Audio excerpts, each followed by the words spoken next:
Okay, sekejap kita tengok dulu dia punya audionya. Dia punya audionya dan dia punya ni. So macam mana? Kalau siapa yang dah masuk bolehlah komen-komen dulu nak tengok audionya. Okey. Audionya okey. Kita tengok dulu dia punya audionya. Alright, audionya tune. Thank you. Alright. Alamak, kena slow sikit lah.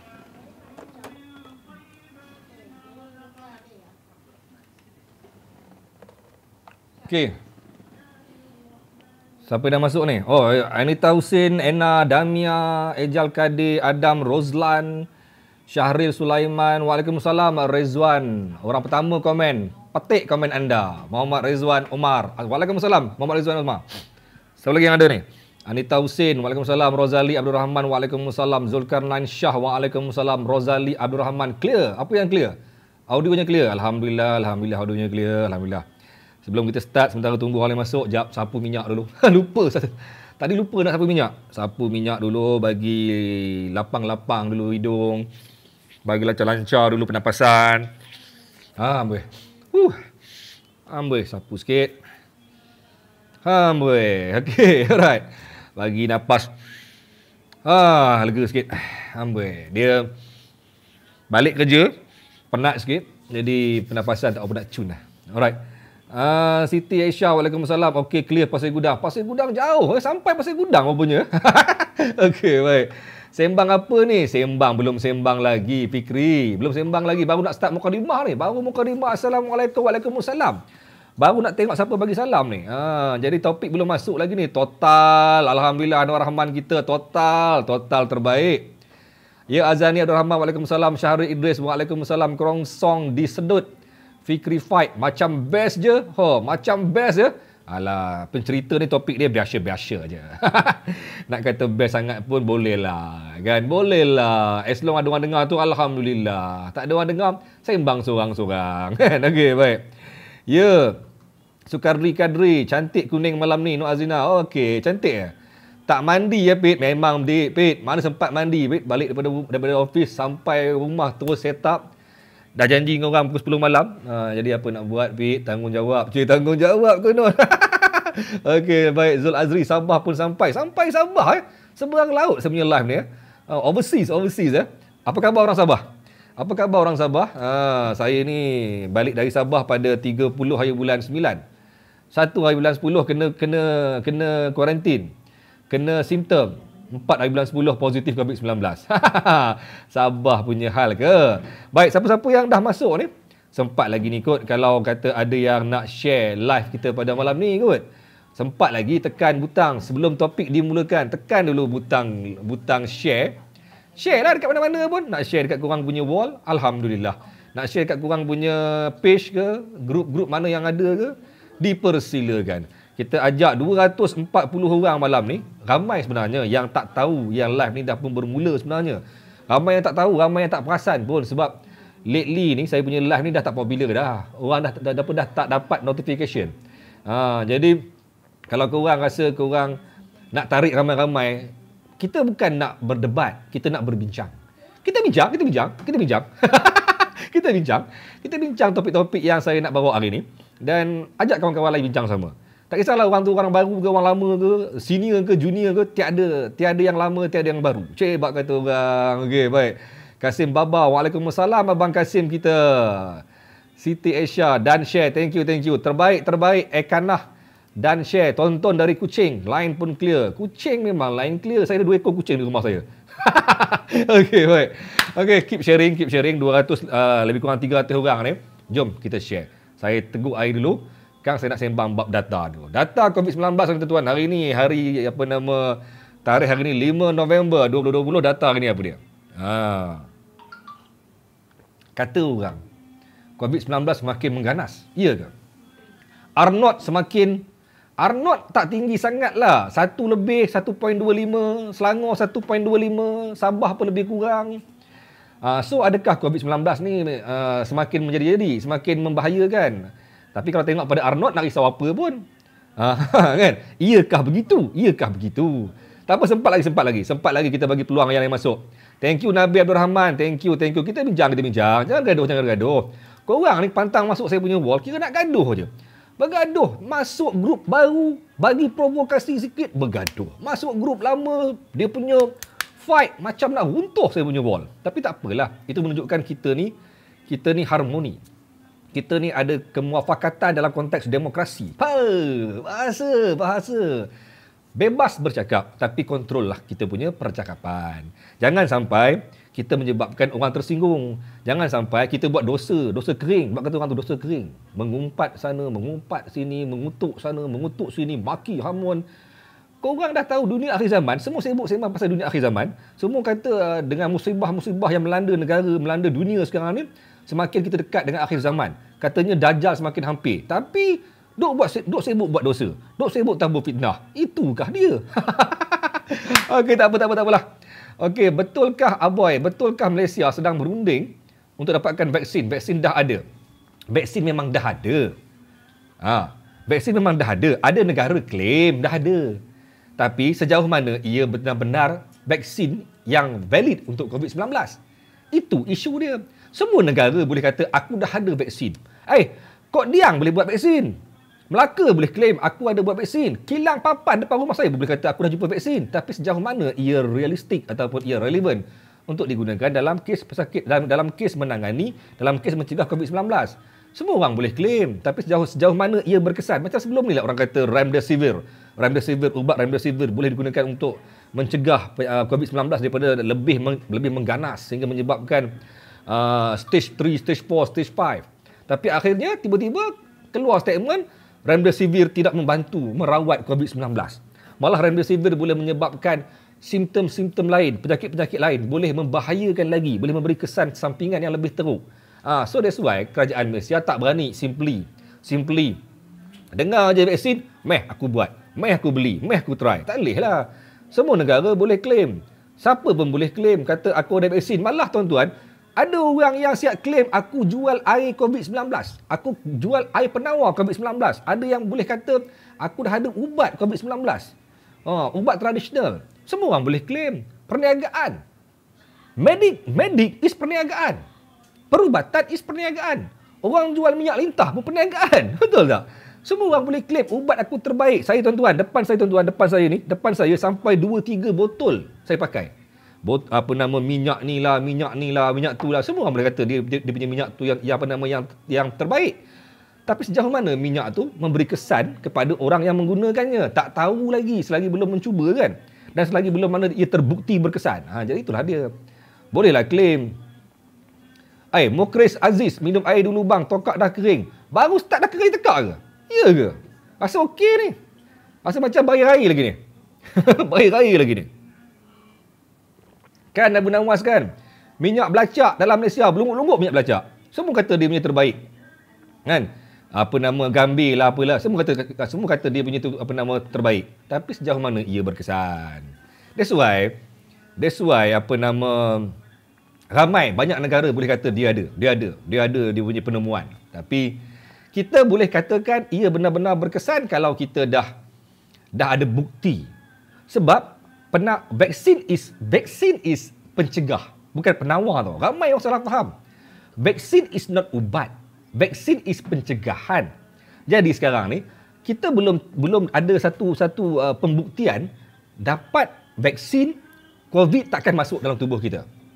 Macam mana orang ambil BCG, macam mana orang ambil rubella. Semua tu belum lagi. Kita boleh kata kita too early lah untuk kita nak cakap.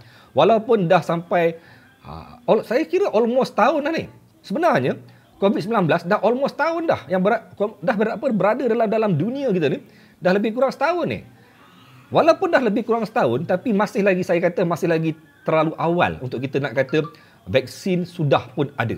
Sebab sebelum ni pun kita pernah dengar kan, setahun setengah diperlukan untuk buat research pasal vaksin. Panjang lebar aku sembang bab vaksin ni. Okey. Ada iklan TV vaksin. Ada di iklan TV vaksin. Buatlah apa pun, saya belum lagi kata saya nak percaya 100%. Okey, baik. Waalaikumsalam Mahairan. Vaksin untuk kuatkan antibody. Ya, Ahmad Zabidi, betul. Untuk menguatkan antibody untuk kita melawan virus yang kita nak detect tu. Vaksin untuk COVID-19 untuk melawan COVID-19. Okey, baik. Alright, 368 orang. Nak share lagi ke? Kalau boleh share lagi.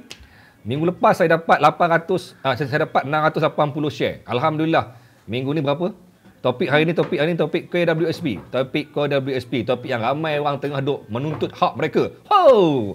Bergaduh korang pasal duit KWSP kan? Tak apalah. Okey tuan-tuan, sebelum kita pergi lebih jauh tuan-tuan, hari ni 5 November 2020 tuan-tuan, ada lebih kurang, bukan lebih kurang, ada 1009 kes positif, 4 angka lagi. Masih lagi 4 angka. Dan R0 kita sekarang ni 1.2 something. Okey. Saya nak jelas sikitlah pasal situasi ni supaya kita faham dan kita telan sikit, kita hadam sikit sebelum kita pergi lebih jauh. Before kita pergi pasal topik-topik yang panas ni, saya nak bincang sikit pasal R0 ni tuan-tuan. Okey. 1009 kes yang dilaporkan hari ini, kalau base kepada R0 1.2 something, sepatutnya tuan-tuan, setiap hari kita akan dapat angka yang sama. 1000, mungkin turun 900, mungkin 800. So persoalan dia, ramai yang macam bertanya lah. Sampai bila Malaysia nak catat angka 1000, angka 900, angka 800, sampai bila ni? Selagi mana R0 kita masih lebih 1, selagi itulah kita akan tengok angka kita berada pada tahap 1000, 900, 800. Selagi itu. Selagi mana kita masih lagi dalam R0 1 point something. Jadi tuan-tuan, jadi sebenarnya korang jangan mimpi. Korang jangan mimpi bahawa R0 ini atau bahawa new case akan turun menjunam-junam sampai bawah 500 dalam masa sehari dua, dalam masa seminggu ni. Jangan mimpi. Jangan mimpi untuk tengok angka tu turun ke bawah 500 dalam tempoh 2-3 hari ni. Kita boleh beranggapan bahawa angka ini, figure 1000, figure 900, figure 800 akan turun sampai ke mungkin bawah 500 ataupun boleh pergi pada dua angka balik bila? Paling cepat pun 2 ke 3 minggu. Itu realistik yang kita kena terima. Sebab tuan-tuan, kena clear macam ni, kena faham. Sebelum ini, Malaysia berdepan dengan masalah kes jangkitan COVID-19 dalam kalangan banduan, penjara dan juga pusat tahanan sementara, PTS dan juga penjara. Okey, dalam penjara, dalam PTS tak risau sebab ia dalam kawasan yang terkumpul ataupun yang dikepung. So, kalau pun ada new case hanya melibatkan dalam kawasan terkepung, kawasan kepungan. Tapi sekarang tuan-tuan, sekarang ni Selangor sendiri mencatatkan 100 lebih kes hari ini, 170 something ke hari ini. Selangor hari ini ada 177 kes tuan-tuan. Yang sebenarnya kesemua kes ini bukan dalam penjara pun. So Selangor tuan-tuan, sebenarnya Selangor 177 berbanding semalam 200 lebih, bermaksud kes dalam Selangor akan lebih berkembang. Kita kena faham ni, kita kena faham matematik ni, matematik COVID-19 ni. Perkiraan matematik COVID-19 tuan-tuan. Kena bagi clear benda ni, kena bagi korang faham. Saya nak bagi korang faham secara teori dia tuan-tuan. Kalau dalam Selangor hari ini ada 177 kes tuan-tuan, besok jangan mimpi turun jadi 60. Sebab dengan wujudnya kes-kes baru dalam komuniti tuan-tuan, Selangor 177, 83 kes daripada kluster baru iaitu kluster Tamar. Apa Tamar ni ya? Tamar kluster apa ya? Tamar ni disebut je, Tamar ni kluster membabitkan daerah Petaling negeri Selangor. Ini bukan kluster penjara. Kluster Tamar tuan-tuan, kluster Tamar ni macam nama kurma pula kan. Kluster Tamar tuan-tuan, hari ni mencatatkan 83 kes. No, 83 kes daripada kluster-kluster sedia ada. 1 kes daripada kluster Tamar. Bermaksud tuan-tuan, Selangor 177 bukan daripada kluster ataupun bukan daripada mereka dalam penjara ataupun banduan. So tuan-tuan, 177 new case mereka kena trace balik, kena track balik. Hanya 83 daripada old cluster. Kena faham 83 case daripada 177 daripada kluster sedia ada. Tapi tuan-tuan, ada 53 case daripada kontak rapat positif COVID-19. 53 ni kena trace lagi dia orang punya kontak rapat. Tuan-tuan, contohnya apabila saya kena COVID-19, kan?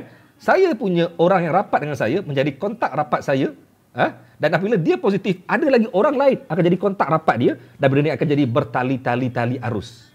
Nampak tak? Jadi, kesimpulan dia di Selangor dengan angka yang ada dengan R0 1.2 something ni tuan-tuan, dalam masa 3-4 hari mustahil, ataupun seminggu something ni, mustahil untuk kita kata Selangor akan menjunam turun ke 2 angka. Mustahil.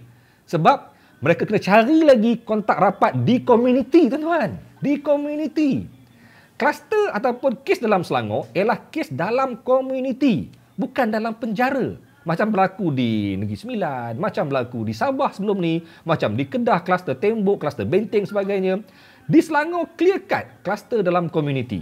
Jadi apabila dia berlaku dalam komuniti, dia orang kena trace dalam komuniti. Dan benda ni akan lebih berkembang, tuan, akan lebih berkembang. Satu kes boleh pergi kepada 1.25 orang. Kalau hari ini 177 kes baru dalam Selangor, akan merebak ke lebih kurang 170 lebih lagi kes baru jika ambil kira R0. Nampak tak? Itu kalau ia terjangkit kepada orang lain. Tapi possibility agak tinggi bila seorang pesakit dalam komuniti dijangkiti percentage untuk menjangkiti orang lain agak tinggi kerana dia berlaku dalam komuniti. Korang faham ke tak faham? Dan yang lebih kita risaukan ialah macam di Selangor, tuan-tuan, apabila ada beberapa kes yang melibatkan dalam komuniti, mereka ini sendiri tak tahu. Mereka ni tak tahu yang mereka ni dijangkiti COVID-19 kerana mereka tidak ada simptom. Contoh, tuan-tuan, contoh. Daripada ratusan atau mungkin puluhan petugas-petugas yang terlibat dengan parlimen, termasuk ahli parlimen, yang hadir ke parlimen bermula hari Isnin baru-baru ni, parlimen bersidang. Sebelum mereka semua dibenarkan untuk hadir ke parlimen, semua ahli parlimen, semua petugas-petugas media, semua mereka terlibat dengan parlimen perlu diambil saringan sebelum mereka dibenarkan untuk masuk ke parlimen. Dan hasil dia daripada saringan tu, hasilnya 7 orang dikesan positif, termasuk seorang petugas media. Saya dikabarkan adalah kawan-kawan yang terlibat yang kena COVID-19 sebelum dia pergi ke parlimen. Dan mereka yang 7 orang ni tak tahu dia orang ni kena kat mana. Dan mereka sendiri pun tak tahu mereka ni positif. Dan mereka ni pun tak sangka mereka boleh positif. Sebab mereka tidak ada simptom. Mereka hadir untuk dibuat saringan sebelum mereka hadir ke parlimen. Jadi kesimpulan dia, mereka telah pun berada dalam komuniti. Itu mujur mereka ni diminta untuk dibuat saringan kerana mereka nak hadir ke parlimen. Nampak tak? Kalau mereka tu tidak terpilih untuk dicalonkan sebagai wakil media untuk cover parlimen, mungkin mereka pun takkan buat saringan. Mungkin mereka pun tidak akan mengambil sebarang saringan sebelum mereka pergi ke parlimen. Dan mungkin mereka akan stay di rumah ataupun pergi ke pejabat, bercampur dengan orang di shopping mall dan sebagainya. Dan mereka mungkin boleh membuka kluster baru pula. Nampak tak? Jadi inilah dia punya sedikit penerangan lah. Sedikit konflik yang korang kena faham tentang adakah kita mampu menurunkan data ini kepada 2 angka, kepada lebih bawah daripada 500 dalam masa sehari 2 ni. Mustahil. Jadi, merujuk kepada situasi di Selangor, tuan, di Selangor, saya menjangkakan PKPB di Selangor agak sukar untuk ditamatkan sebelum 9 hari bulan ataupun pada 9 hari bulan November, PKPB di Selangor agak sukar untuk ditamatkan. Kalau based on R0 yang ada, kita ada lebih kurang lagi 4 hari sebelum tamatnya PKPB di Selangor, agak sukar untuk Selangor menamatkan PKPB. Malah mungkin akan lebih diperketatkan SOP di negeri Selangor berbanding Sabah. Tuan-tuan, ramai tak faham kenapa Sabah kes banyak, tapi R0 Sabah sama dengan Selangor. Kena faham dari segi macam mana jangkitan itu berlaku. Selangor melibatkan komuniti. Sabah bukan semua komuniti. Sabah bukan semuanya berlaku dalam komuniti. Dan jika Sabah tinggi sekalipun, ia tidak seperti apa yang Selangor risaukan. Kerana Selangor ni negeri yang kecil. Selangor ni kecil negeri dia. Kecil. Daripada Kuala Selangor sampai membawa ke Gombak Bagai. Kecil. Mungkin tak sampai suku Sabah pun.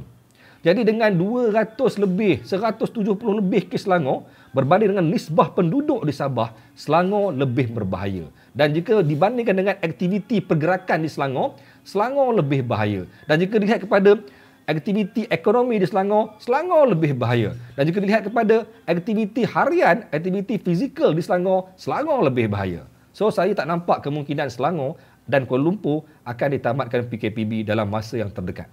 Itu pendapat saya. Apa pendapat kalian? Jom minum air. Okey.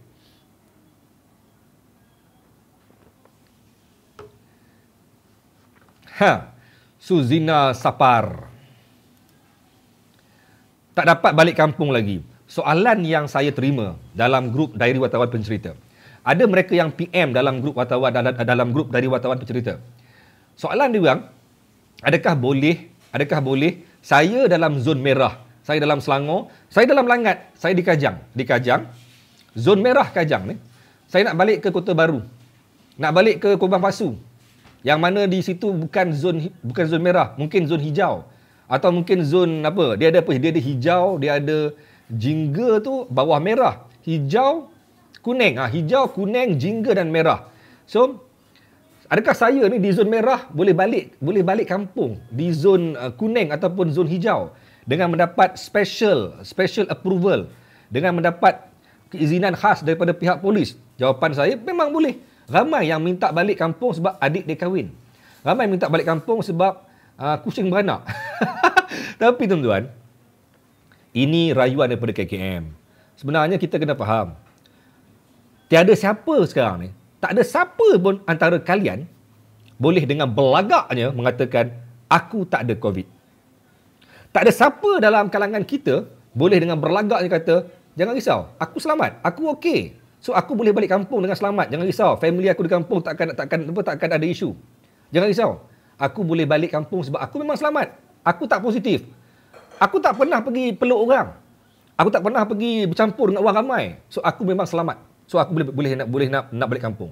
Tapi sekarang soalnya tuan-tuan, soalnya tak ada siapa yang boleh dengan beriak dan takburnya mengaku yang dia itu selamat. Sebab tuan-tuan, di mana sahaja COVID telah pun berada. COVID bukan berada pada orang saja. COVID juga mungkin berada pada pintu kereta. COVID juga mungkin berada pada tombol pintu. COVID juga mungkin berada pada tiang tangga. COVID juga mungkin berada pada pipe air.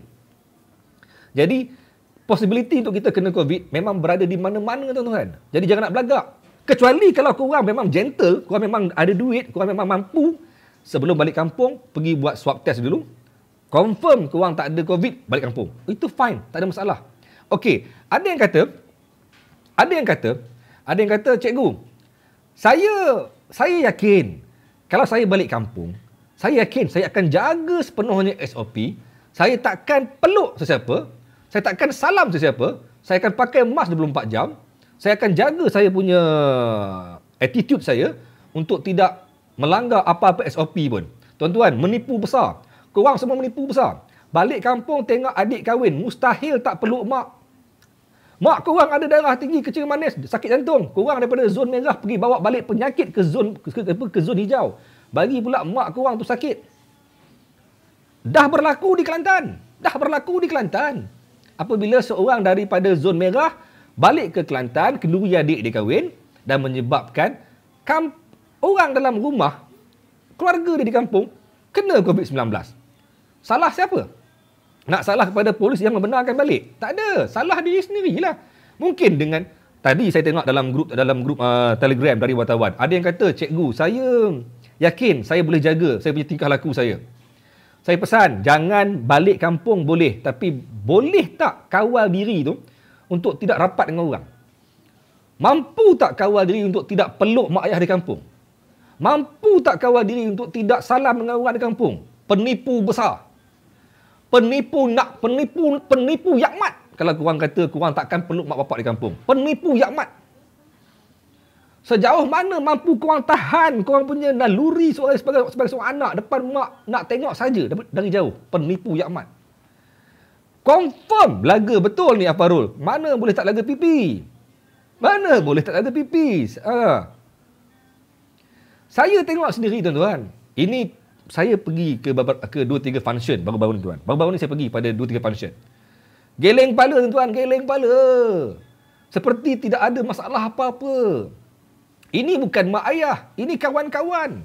Bukan mak ayah, kawan-kawan. Jumpa dari jauh. Saya ingatkan nak pergi TAM. Walaupun KP kata TAM pun salah. Tapi saya ingatkan diorang ni nak pergi TAM lah. Bukan TAM. Pergi terus peluk belaga pipi. Itu dah jadi sebagai satu trend diorang. Trend kumpulan-kumpulan ni. Memang kena peluk laga pipi. Laki perempuan sama. Laki peluk perempuan. Perempuan peluk laki. Biasa bagi diorang. Dah lah buat kerja haram. Kau langgar SOP pula. Kan? Lepas tu sekarang soalnya, itu dengan kawan-kawan. Ini kau balik kampung. Kau boleh tahan tak naluri kau tu untuk tidak berlaga pipi dengan mak ayah. Sembang. So korang kata, cikgu, adakah kami sampai ke tahap tak boleh jumpa mak ayah kerana COVID? Allahu Akbar. Bukan soal tak bagi jumpa, tuan-tuan. Soalnya sekarang ni, korang dalam zon merah. Zon merah, tuan-tuan, bermaksud possibility untuk jangkitan COVID-19 berlaku di mana-mana. Di mana-mana. Tempat kerja korang, tuan-tuan, seorang petugas media yang dijangkiti COVID-19, sebelum dia pergi ke parlimen, dia tu dah pergi office. Dah mula pening sekarang ni, office dia nak fikir macam mana nak trace siapa jumpa dia. Sedangkan selama ni, orang tak sangka pun dia kena. Siapa pun tak pernah terfikir yang akan ada seorang staf di bangunan tu kena COVID-19. Pernah tak korang terfikir yang ada seorang yang positif COVID-19 dalam pasar yang korang pergi? Pernah tak korang terfikir bahawa korang keluar rumah, jiran depan rumah korang tu sebenarnya memang ada COVID-19? Tak tahu, tuan-tuan, tak tahu. Korang masuk shopping mall, korang scan suhu korang 36.5, belum pasti korang sihat. Saya tak pernah, tuan-tuan, saya pesakit COVID-19 bermula daripada dikesan positif bermula daripada 4 hari bulan. Tapi kalau ikut dari segi kaedah dia, saya telah pun kena COVID-19 pada 28 hari bulan 9. Okey, faham tak? Saya dikesan positif, dapat detected pada 4 hari bulan 10. Tapi sebenarnya saya dah kena COVID mungkin 28, mungkin 27. Lebih awal lagi, tuan-tuan. Bermula daripada 28, sampai saya keluar wad, sampai ke hari ini, saya tak pernah pun mencatatkan suhu melebihi 37. Saya tak pernah sekali pun saya punya suhu lebih 37. Tak pernah. Jadi, kalau saya letak saya punya dahi ni dekat termometer, dekat shopping mall, dekat 7-Eleven, dekat stesen minyak, kalau saya dapat 36.5, aku tak boleh dengan belagaknya bangga aku ni bukan pesakit COVID. Penipu. Tidak ada sebarang pembuktian yang mengatakan mereka yang demam saja ada COVID. Malah, tuan-tuan, majoriti kawan-kawan saya dalam Wad 43 di Hospital Sungai Buloh, di Wad COVID, majoriti mereka tidak pernah ada suhu lebih 37 pun. Saya dalam wad yang naik cuma blood pressure je. BP ni naik. BP memang tinggi lah. Tapi, tuan-tuan, demam, suhu badan tak pernah naik sekali pun. So, sekarang, adakah saya ni boleh dengan belagaknya merasakan saya tak ada masalah, saya sihat, so, saya boleh balik kampung? Tak ada sebarang pembuktian fizikal yang boleh mengatakan dengan sewenang-wenangnya kita boleh claim memang aku selamat, memang aku sihat. Kesan wuduk suhu tak naik. Allah, bukan soal wuduk. Kalau wuduk 10 kali sehari pun demam suhu naik. Kan? Wuduklah banyak mana sekali pun kalau demam suhu naik. Kan? Ustaz yang dekat tahfiz pun kalau demam suhu dia naik. Okey. Kan? So, nasihat saya lah. No, Muhammad Mazwan Zuan. COVID bukan setakat sentuh je tapi nafas pun boleh kena. Memanglah COVID berjangkit melalui pernafasan, melalui rembesan yang masuk melalui hidung. Sentuh tak ada COVID. Korang tak faham ni. Sentuh tak ada COVID. Tapi lepas sentuh pegang hidung sendiri. Belaga pipi korang rasa apa? Pipi ni dengan hidung dekat tak? Memang kena lah. Tapi, tuan-tuan, kawan-kawan ni, ini bukan mak ayah, kawan-kawan. Betul diorang masuk ke tempat tu, diorang scan. Semua 36.5. Semua rasa macam selamat. Nampak kawan, wow, what's up, geng? Lama tak nampak. Bam, peluk terus. Dakap seerat-eratnya, aku rindu kau. Balik kampung macam mana dengan mak ayah? Balik kampung. Come on lah. Bukan tak bagi jumpa mak ayah. Tapi korang dalam zon merah. COVID dalam zon merah ada di mana-mana. Orang yang tak sangka dia kena, boleh kena. 7 orang yang kena COVID sebelum pergi parlimen, semua kata tak sangka kami kena. Tak tahu kena dekat mana pun. Tapi boleh kena. Berapa ramai yang kena COVID? Tanya dia orang. Dia orang sangka tak dia orang kena? Saya sendiri yang kena COVID, tak sangka saya kena. Balik-balik, saya kena. Tanya kawan sebelah, tak kena. Tanya orang yang lepak saya makan sekali, tak kena. Tanya sana sini, tak kena. Wife saya tak kena. Saya kena. So, nampak tak? Nampak tak dia punya masalah yang kita tak boleh nak jangka akan berlaku dalam kes COVID-19. Jadi, nasihat saya, again, sekali lagi, ini bukan sekadar nasihat saya. Tadi KP, KKM siap merayu. Dia merayu. Dia kata apa, kalau boleh, orang dalam zon merah, janganlah merentas daerah. Daerah, tuan-tuan, bukan negeri. Dia kata, jangan merentas daerah. Janganlah kata-kata pergi orang daripada Kajang nak pergi ke Kuala Selangor. Itu baru daerah. Apa lagi negeri? Apa lagi daripada Selangor, zon merah daripada Kajang, kau nak balik kampung di Kelantan, atau kau nak balik ke apa? Kubang Pasu di Kedah. Tak sahlah. Tak sahlah. Dah ada pembuktian berlaku di Kelantan, tuan-tuan. Family dijangkiti kerana ada anak daripada Selangor balik ke Kelantan. Korang mana lebih utama sekarang ni? Menjaga masalah umat, mengelakkan COVID-19 daripada lebih menular, ataupun pergi kedui kahwin adik korang tu. Adik korang kahwin, bukan hari ni kahwin, esok bercerai. Kan? Doa-doa lah dia tu panjang jodoh dia. Lepas kahwin jumpa lah lepas ni. Lepas kahwin tahun depan dah rasa okey sikit, jumpalah dia. Nak peluk, nak cium ke, nak angkat dia, nak buat smackdown ke, buatlah. Bukan sekarang masa dia. Kan? Bukan hari ni kahwin, esok bercerai. Kan? Okey, cikgu, kalau suhu tak naik, apa tanda-tanda lain yang cikgu rasa semasa kena COVID?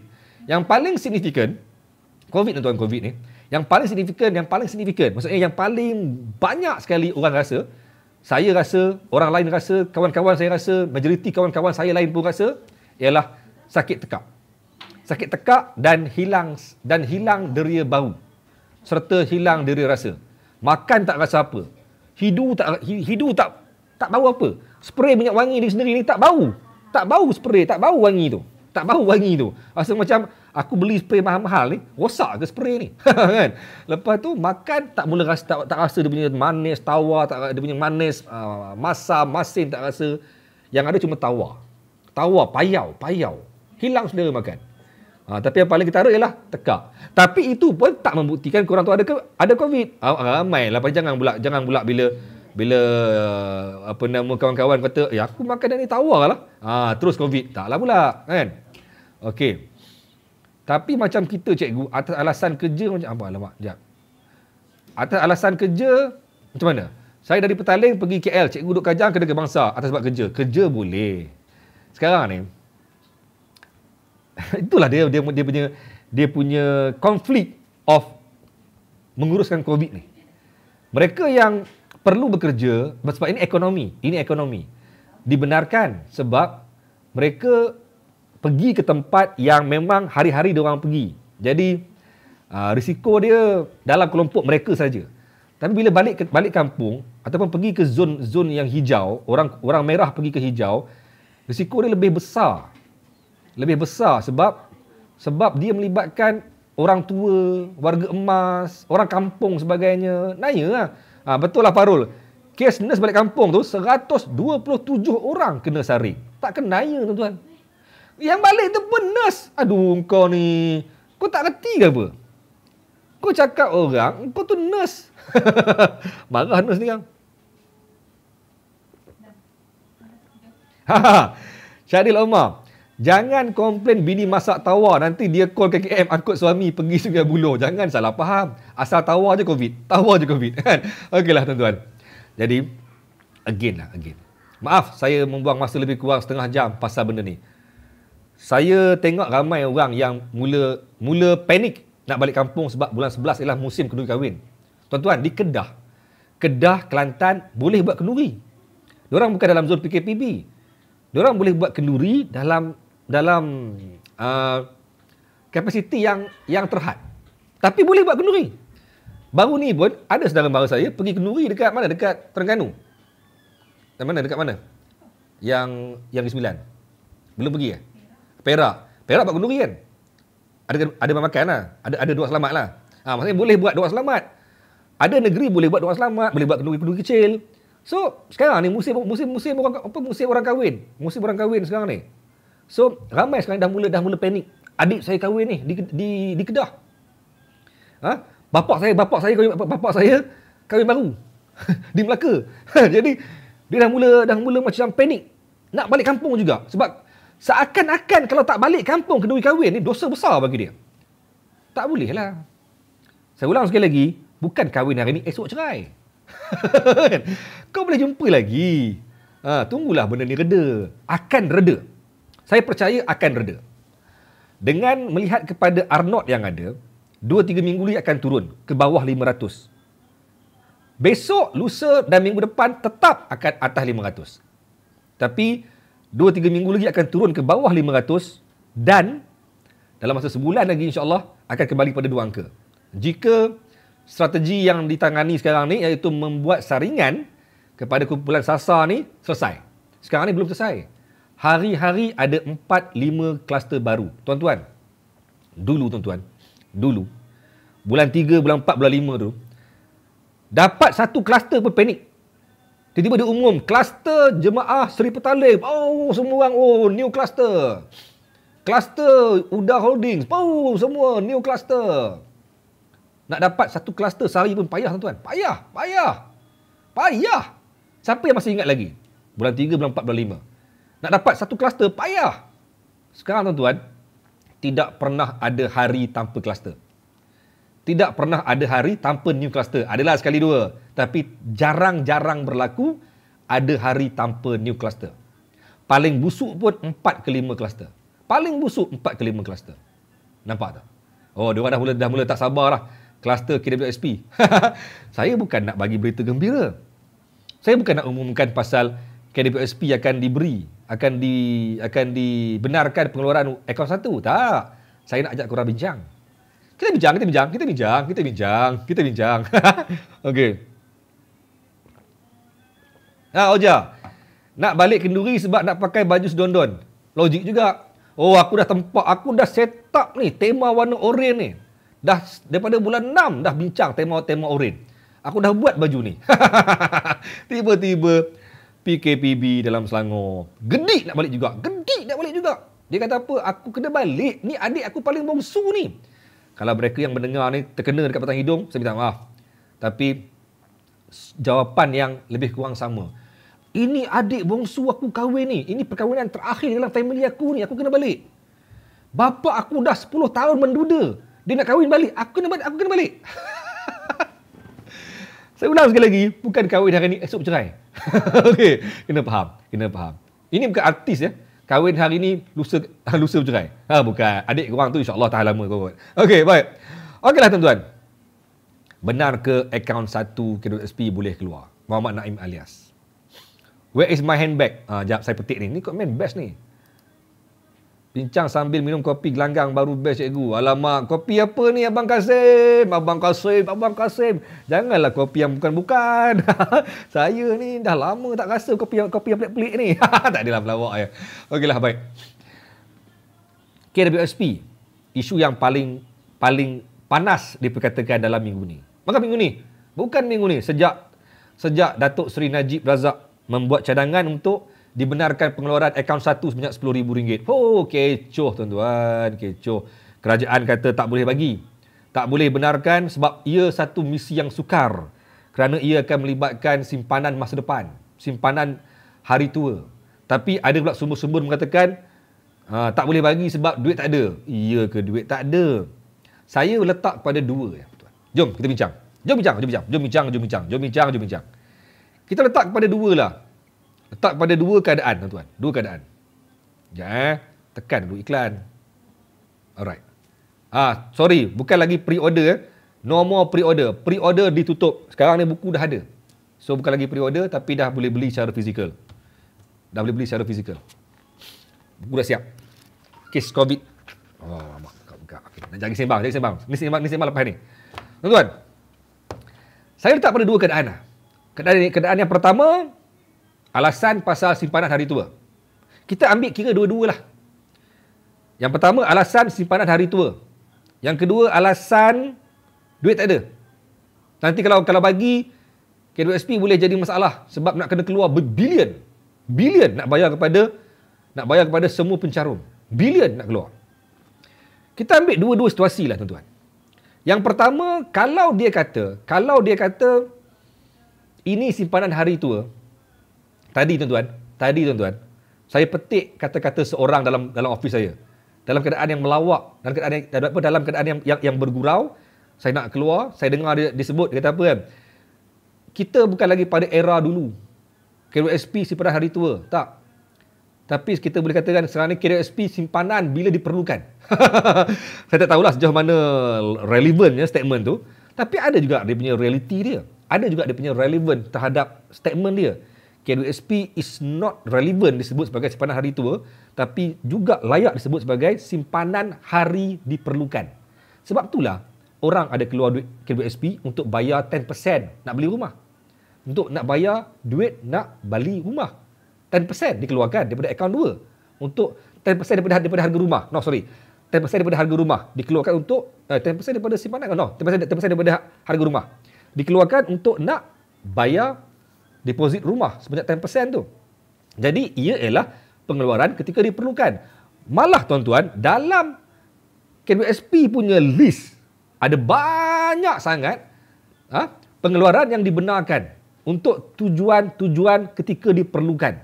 Seperti sambung belajar, seperti pergi overseas. Malah kalau keluar negara, kalau tukar negara boleh keluar semua. Kalau hilang pekerjaan, kalau dia panggil sebagai bersara awal, boleh keluar semua.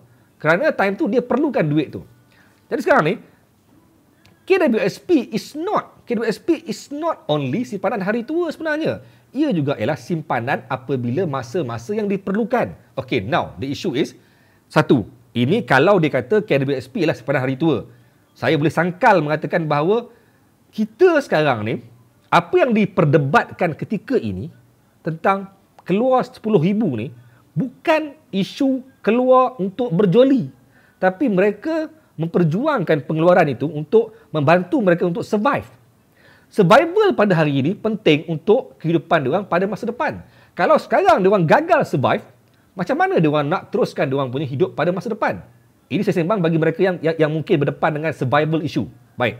Yang kedua, jika alasan dia wang K2SP tak boleh dikeluarkan daripada akaun satu sebanyak itu, RM10,000 pada setiap orang pencarum, kerana boleh menyebabkan K2SP collapse dari segi kewangan, saya tak setuju. Sebab wang yang dicarum ke dalam akaun K2SP bukan daripada duit kerajaan. 1 sen pun tak ada daripada duit kerajaan. Yang ada ialah, macam saya, 11% caruman daripada gaji saya, daripada duit saya, daripada gaji saya.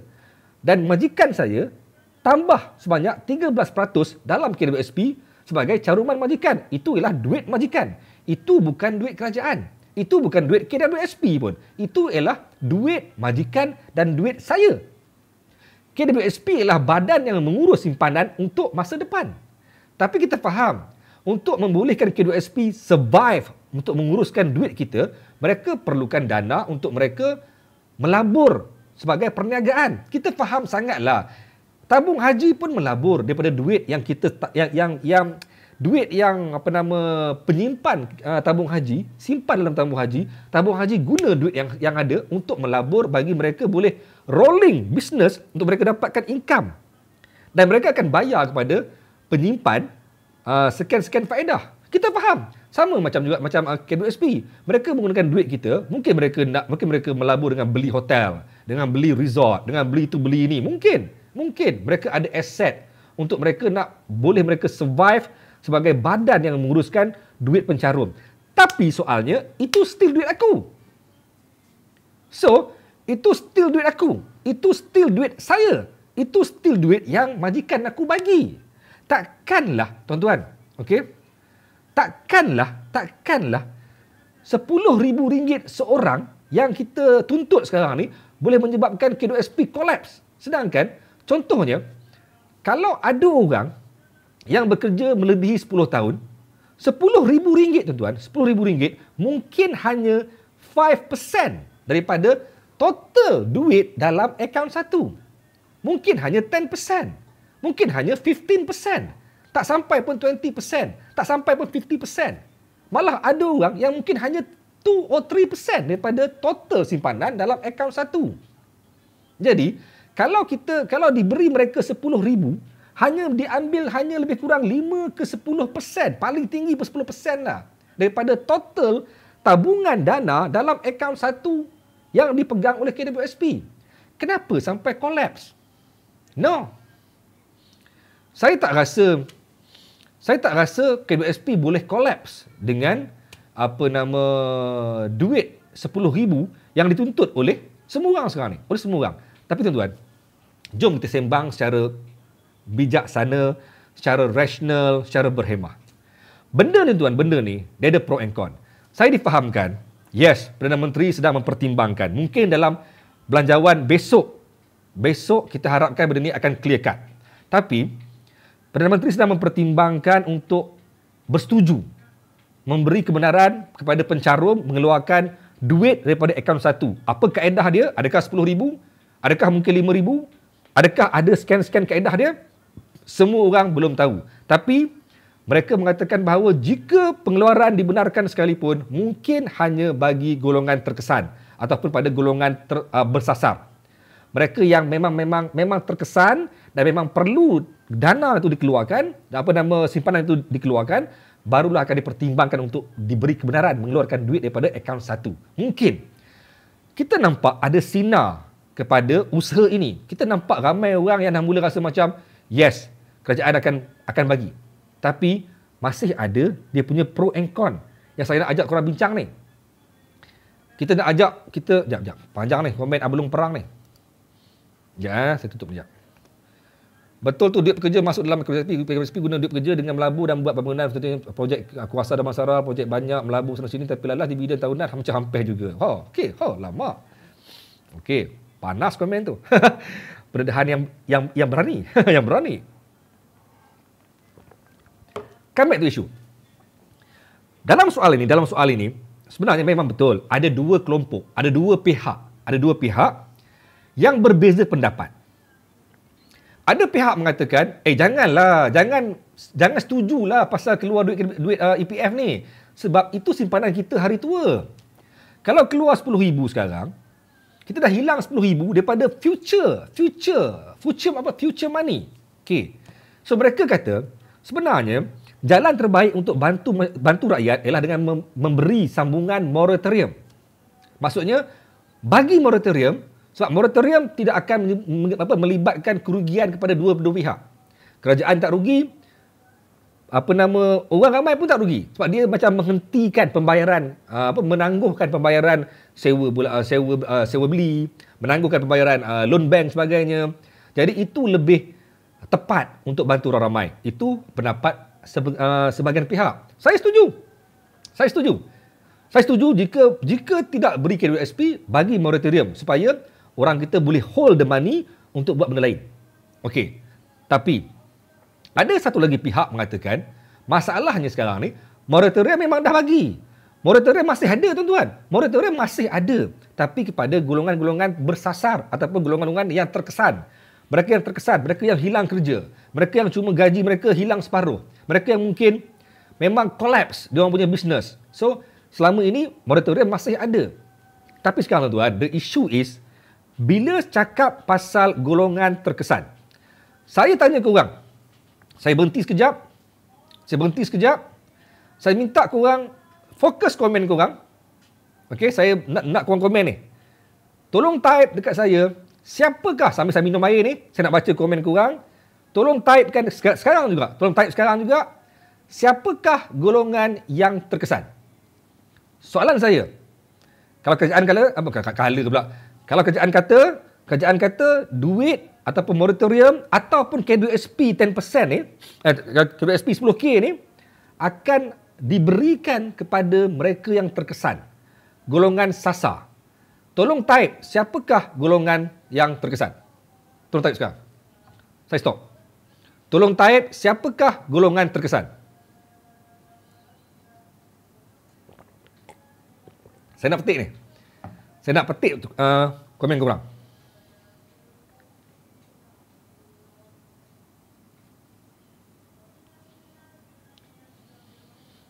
Okey, hilang kerja. Thank you, Muhammad Naim.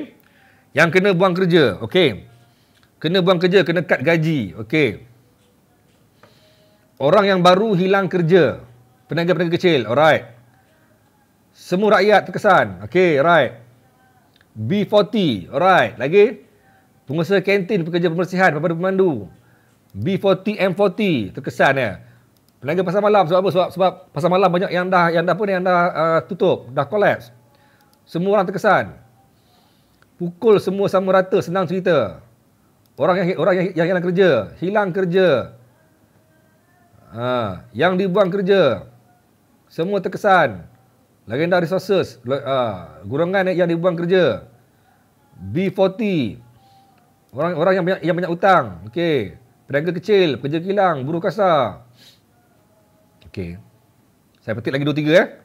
Saiful Izan kena buang kerja. Peniaga. B40 je korang sebut kan. Okey. T20 tak ada masalah, ya ke? T20 okey. Alright. Peniaga tepi jalan. Alright, dah. Ibu tunggal. Okey. Yang diberhentikan kerja. Alright, thank you semua. Saya nak komen sikit. Ini bukan komen daripada pakar, tapi view yang saya nak share hari ni ialah view yang saya bincang dengan kawan-kawan media. Tadi tuan-tuan, hampir sejam kita orang duduk geng-geng media ni, kita bincang. Dan kita bincang secara berhemah, secara rasional. Okey. Ramai orang bila sebut pasal golongan terkesan, mereka yang bantuan ataupun KWSP ni, kita setuju kerajaan mungkin akan bagi. Tapi katanya hanya kepada golongan yang terkesan, yang betul-betul terkesan ataupun diberi kepada kelompok sasar. Soalan saya tadi, siapakah golongan terkesan? Saya nak tanya korang. Tadi saya nampak ramai yang komen pasal hilang kerja, gaji tinggal separuh mungkin, ataupun perniagaan dia collapse. Tuan-tuan, that's why golongan terkesan ialah satu terma yang sangat-sangat subjektif, yang sangat-sangat terbuka, yang sangat umum sebenarnya. Korang kata orang hilang kerja ialah golongan terkesan. Okey, saya mungkin masih lagi bekerja. Saya masih bekerja. Saya masih ada gaji. Saya masih ada allowance. So, adakah saya ni bukan golongan terkesan dengan isu COVID-19? Dengan keadaan ekonomi negara? Adakah saya ni bukan golongan yang terkesan? Okey. Pak Ali ataupun bukan Pak Ali lah. Kamal yang masih lagi bekerja, yang masih lagi boleh pergi kerja pergi balik dan company dia masih lagi stabil, masih lagi bergerak secara efisien. Dia juga bukan terkesan. Saya nak korang cuba bincang dengan saya. Okey. Ada orang yang dulu sebelum datangnya COVID-19, sebelum perintah PKP diwujudkan, dan ketika itu semua orang time tu bebas bekerja mengikut kaedah company dia. Ada company yang memang dia punya servis, dia punya perkhidmatan kepada masyarakat dibuat secara all out sampai kan menyebabkan pekerja dia perlu bekerja lebih masa. Dan pekerja dia sudah bertahun-tahun, sudah 3-4 tahun bekerja lebih masa, dan itu menjadi satu income tambahan kepada mereka. Tuan-tuan, dan pekerja ini tidak membuat kerja-kerja luar kerana mereka lebih suka fokus pada kerja mereka di pejabat dan membuat kerja lebih masa, mengharapkan lebihan daripada ruang overtime tu untuk mereka tampung perbelanjaan harian di rumah mereka tanpa perlu buat kerja di luar. Bawa Grab ke, jual produk-produk di online ke apa ke, tak ada. Diorang fokus pada dua benda ni. Okey. Duit overtime yang dia dapat tu, duit lebihan yang dia dapat daripada kerja lebih masa ni, itulah yang mereka selama bertahun-tahun digunakan untuk bayar duit kereta. Mungkin untuk bayar sebahagian duit sekolah anak. Mungkin untuk nak simpan, untuk nak beli barang-barang sekolah bila sampainya bulan 12. Tapi tuan-tuan, sejak PKP dibuat, tuan-tuan, berapa banyak company yang dah mula mengubah strategi dia orang kerana mereka sudah mula tidak mampu untuk nak servis yang maksimum kepada masyarakat, dan mereka terpaksa berdepan dengan situasi yang saham mereka semakin naik turun, BSKL kejap turun, kejap naik.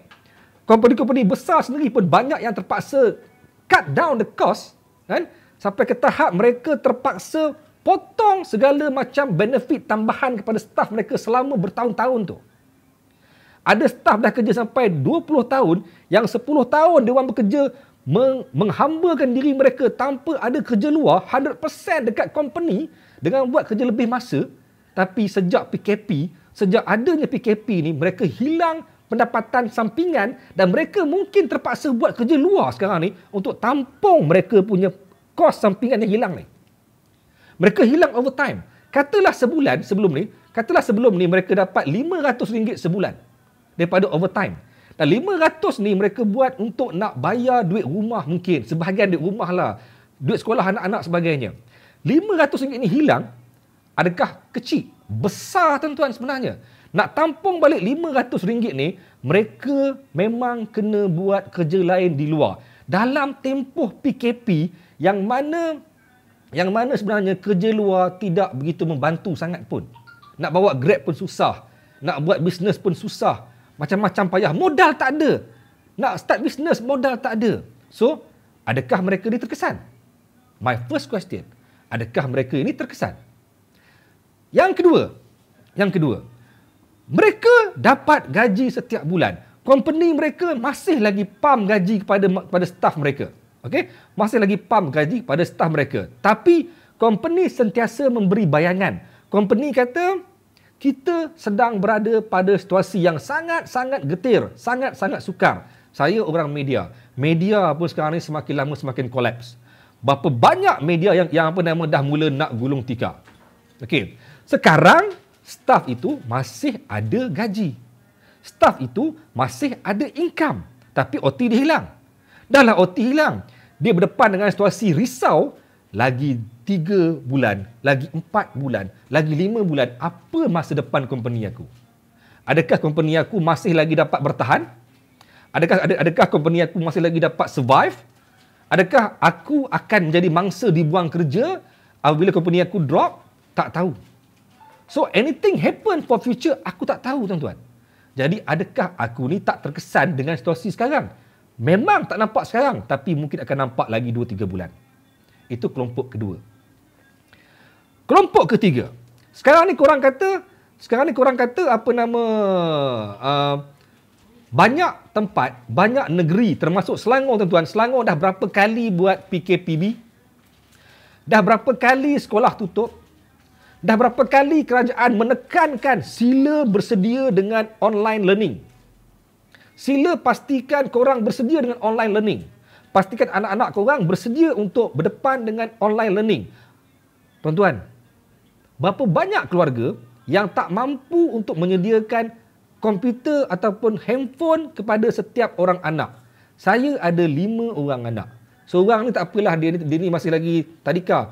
4 lagi, hari-hari ada Google Meet Classroom dengan pihak sekolah. Untuk memastikan keempat-empat dapat akses pada masa yang sama, keempat-empat perlu ada handphone sendiri. Okey? Nak bagi komputer, mampuslah. Handphone bolehlah kot. Keempat-empat kena ada handphone sendiri. Dan untuk memastikan saya dan isteri saya duduk di rumah, boleh work from home dengan cemerlang, kami kena ada data internet yang kuat. Tuan-tuan, penambahan kos kepada keempat-empat orang anak untuk bagi phone, untuk bayar data, untuk bayar internet, penambahan kos mungkin melibatkan RM200-300 sebulan. Adakah itu memberi kesan kepada saya? Adakah saya juga terkesan dengan situasi sekarang? Walaupun nampak cuma ada peningkatan 200-300, kan? Tapi 200-300 itu sebenarnya memberi kesan yang sangat besar kepada golongan yang bergaji di bawah RM10,000. Di bawah RM10,000 dengan kos sara hidup yang sangat-sangat tinggi di Lembah Kelang. Tuan-tuan, Lembah Kelang, RM3,000 gaji dia, pendapatan RM3,000, orang kata miskin tegar lah. Di Lembah Kelang, RM3,000 miskin tegar. Miskin tegar. Okey.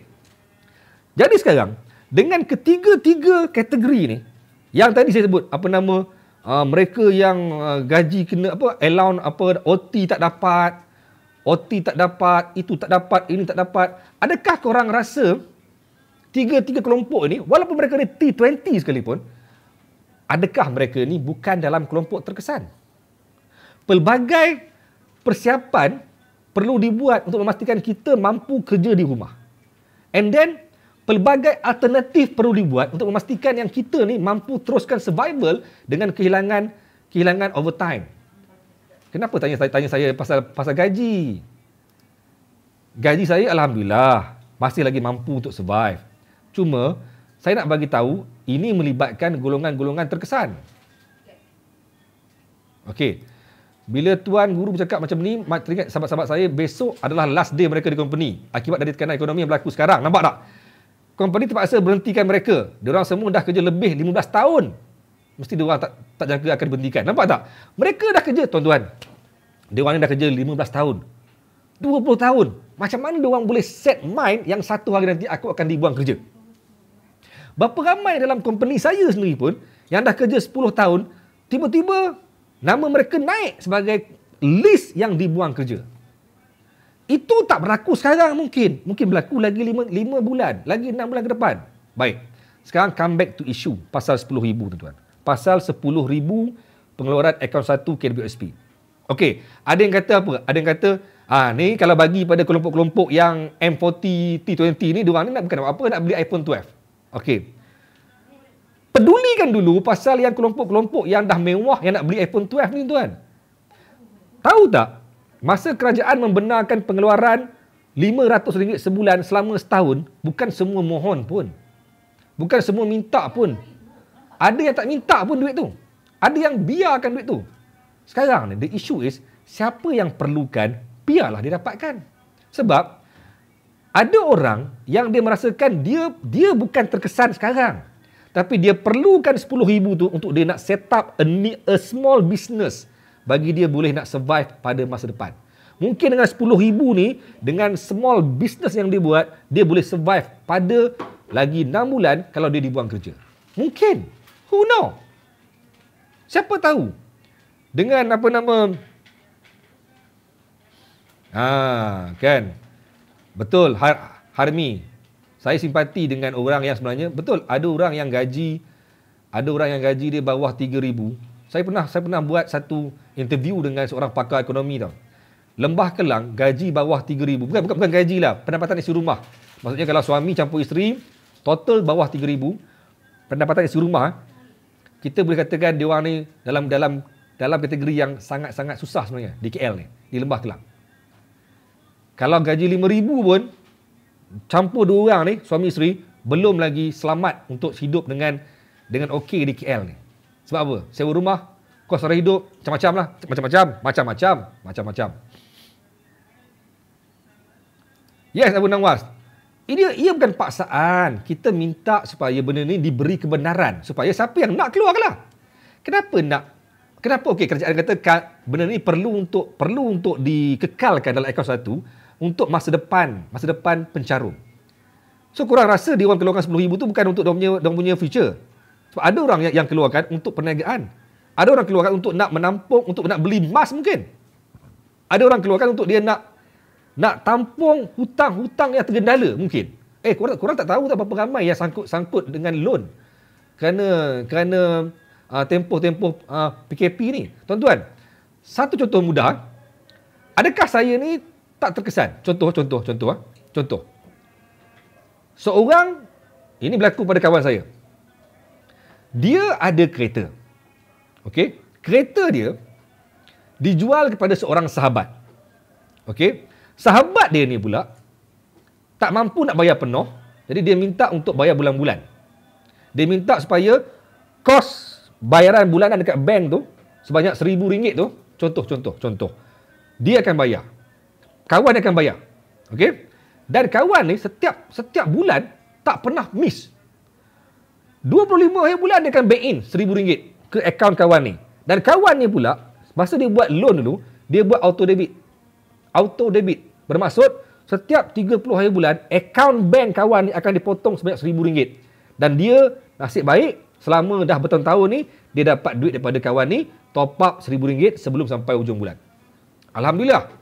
Tapi tuan-tuan, dengan berlakunya COVID-19 tuan-tuan, dengan ekonomi yang sangat-sangat teruk sekarang tuan-tuan, kawan ni, gaji dia sekarang dibayar pada setiap 8 ke 10 hari bulan. Dah lambat daripada asalnya. Lambat sampai 10 hari. So, lepas 8 hari bulan, baru dia boleh bank in ke kawan ni sebanyak RM1,000. Sedangkan kawan ni dah kena potong RM1,000 pada 30 hari bulan. So, dalam tempoh 8 hari, kawan ni hilang RM1,000 dan menunggu duit datang daripada kawan seorang ni. Duit yang dia nak tampung RM1,000 ni adalah duit makan dia. Duit survival dia. So, adakah dia terkesan? Yes, dia pun terkesan. Dia pun terkesan. Sebab dia terkesan apabila dia ni pun terkesan. Benda ni COVID-19 punya isu tuan-tuan, dengan ekonomi yang meleset ni, dengan keadaan yang keadaan yang pekerjaan dah mula collapse tuan-tuan. Kadang-kadang engkau terkesan, engkau turut sama berjangkit kat aku. Walaupun aku punya company okey, tapi kerana engkau punya hal, aku kena sama. Nampak tak? Itu antara isu-isu yang memang tersirat. Isu-isu sebalik tabir yang kerajaan tak nampak. That's why, bila kita gunakan terma, bila kita pakai terma, bila pakai terma akan diberi kepada golongan bersasar ataupun kelompok yang terkesan. Macam mana terma ini nak diguna pakai? Tuan-tuan, tadi kawan saya share dengan saya. Dia ni bukan golongan yang terkesan. Dia masih kerja dekat saya punya company. Gaji jalan. Perfect. Tak pernah miss sekali pun gaji dia. Alhamdulillah. Mujur ada kerja. Ini terma yang sekarang selalu orang pakai. Jumpa orang, kau kerja apa sekarang ni? Aku kerja kilang bla bla bla bla bla. Gaji kau okey ke? Boleh lah, gaji aku okey lah. Kawan dia pun sebut, baguslah kau, mujur ada kerja. Itu terma yang selalu orang pakai sekarang ni. Selalu orang kata, mujur ada kerja. So kawan saya ni, mujur ada kerja. Gaji dia cun. Masuk every month cantik. Tapi tuan-tuan, bila moratorium ditamatkan, okay, dia ni ada buat loan kenderaan dengan bank Islam. Okay? Saya lupa dah, loan kenderaan ke loan rumah. Tapi adalah loan dengan bank Islam. So bila moratorium dah tamat, dan dia ni bukan dalam kelompok terkesan tadi, dia ni bukan B40 lah. Bukan B40, dan dia ni bukan hilang kerja. Sebab sebelum ni orang kata terkesan ialah hilang kerja dan juga gaji mereka mungkin hilang separuh. So dia ni tak. Gaji jalan. Tak hilang. So adakah dia ni terkesan? Tapi untuk bagi dia puas hati, dia pergi ke bank. Pergi ke bank Islam. Dia tanya bank Islam, ada tak cara untuk membolehkan dia ni dikurangkan potongan bulanan dia? Buatlah arrangement balik supaya dapat kurangkan daripada 1,000 jadi 800. Boleh tak? Bank Islam minta kat dia, apa agreement? Kenapa kau minta kurangkan? Gaji kau jalan ni. Gaji jalan. Engkau ada income. Engkau punya gaji tak kurang sikit pun. So apa kau punya agreement? Dia buka payslip. Dia tunjuk payslip dia. Dia tunjuk payslip pada sebelum PKP dan payslip sekarang. Cuba tengok di mana bezanya. Dan bila Bank Islam semak, oh iyalah. Sebelum PKP, income dia, pendapatan dia lebih tinggi sebab dia ada overtime.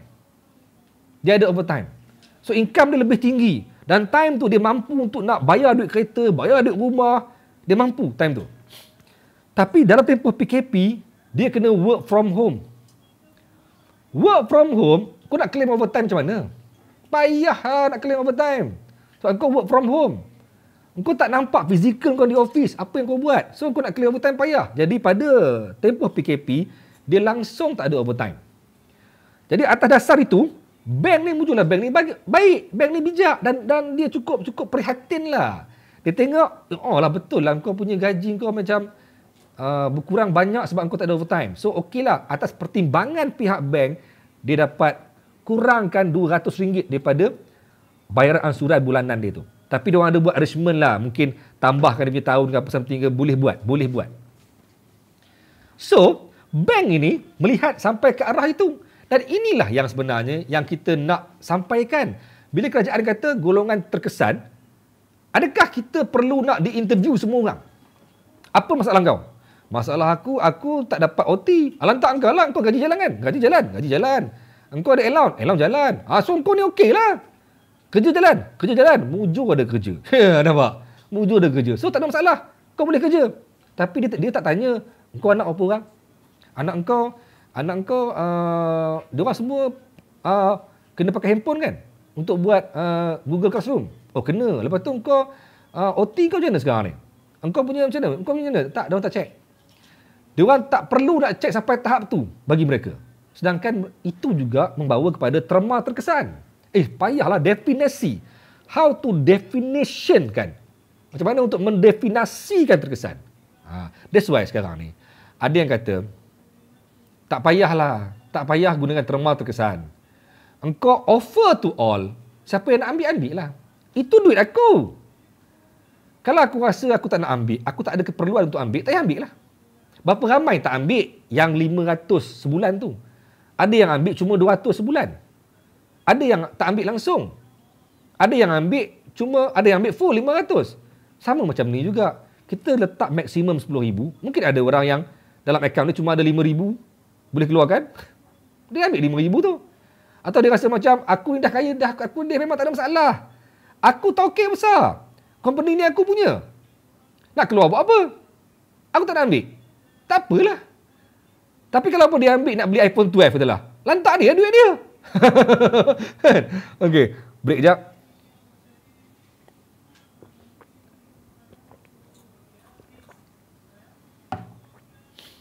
Nampak? Bolehlah apply moratorium untuk tambah jadikan 8 tahun. Maknanya boleh. Tapi kita kena diinterview oleh pihak bank kan. Okey. Sekejap saya break. Sapu ubat.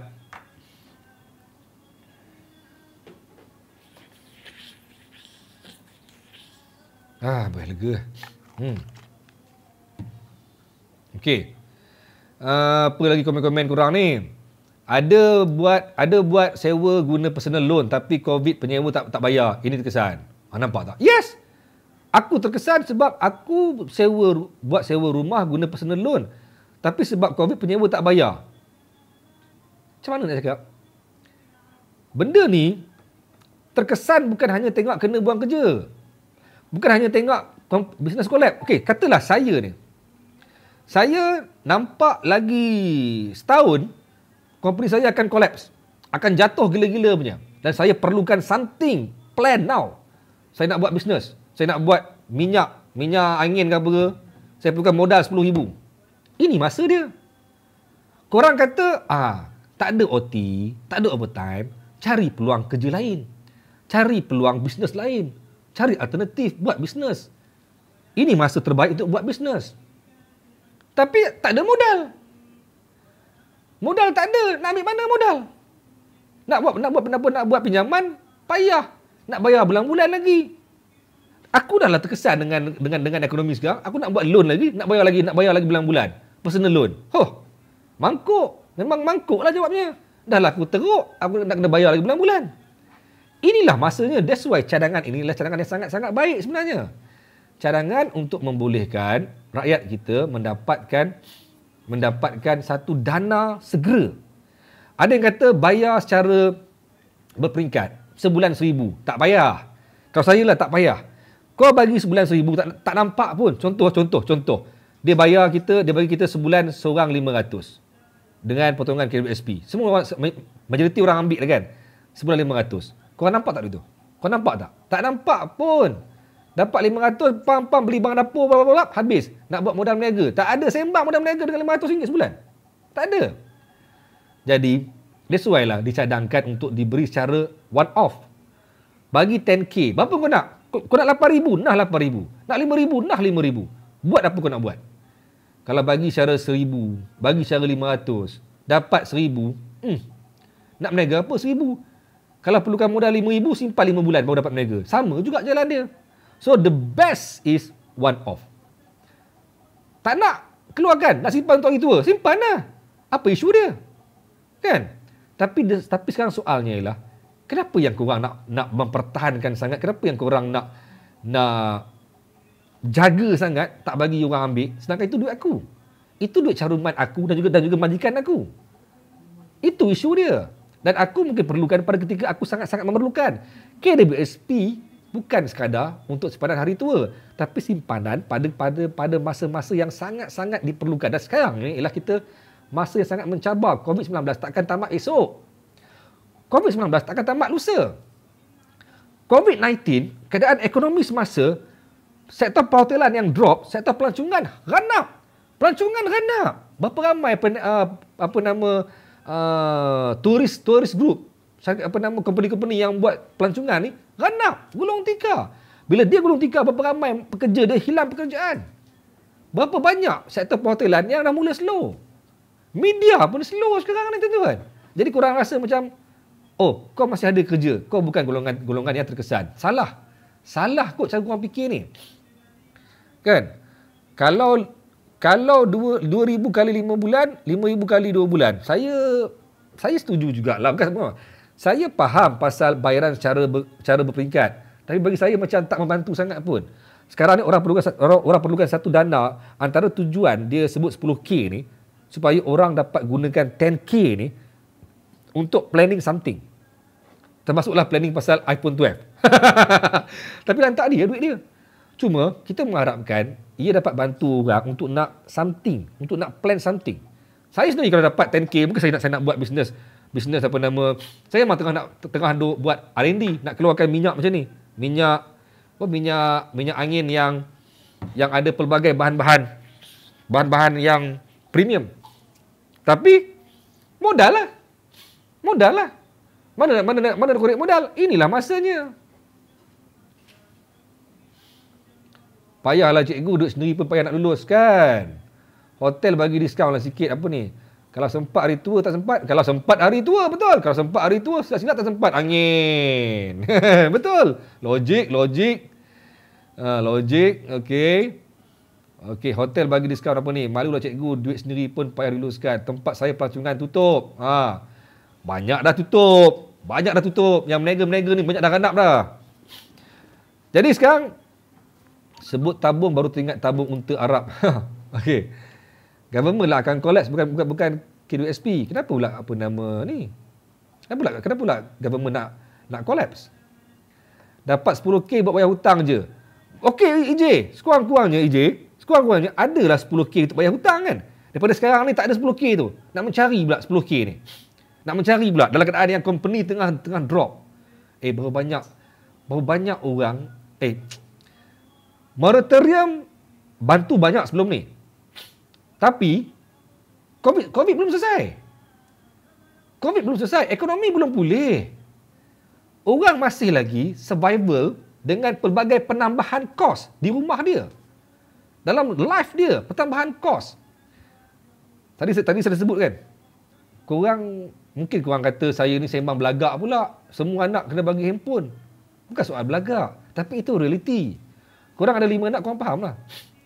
Siapa yang ada anak kena belajar di rumah, nak berebut laptop ke? Kadang-kadang pukul 8 pagi sontak semua kelas. Macam mana? Semua tu kos. Betul Oja. Bayar berperingkat, habis shopping je. Dapat sebulan 500, tak nampak pun. Sekali pergi beli barang dapur, 2 kali beli barang dapur, habis dah. Kan? Betul Saribah Anwar. Dapat 10K settle semua hutang, lepas tu buat bisnes kecil-kecil. Logik saya Azlan, betul. Itulah matlamatnya pengeluaran 10,000 ni. Bukan kita menyekat simpanan masa depan. Tak, kita nak bagi ruang kepada orang kita untuk nak survive ke depan dengan duit yang ada tu. Tu point saya sebut tadi lah. Kan? Okay, alright. Lama-lama cikgu pun botak tengah. Apa tu? Komen jap. Saya minta korang komen jap. Siapa yang anak ramai kat sini? Siapa yang ada anak ramai 2-3 orang yang terpaksa sediakan phone kepada anak-anak dia untuk belajar, untuk buat kelas, untuk belajar di rumah. Yalah, main game lah. Anak saya pun sebut main game je. Tapi kurang-kurang bila diorang nak belajar di rumah, diorang ada phone tu. Tolong komen jap. Siapa yang boleh komen? Saya nak tahu korang sampai ke tahap perlu tak belikan phone untuk anak korang?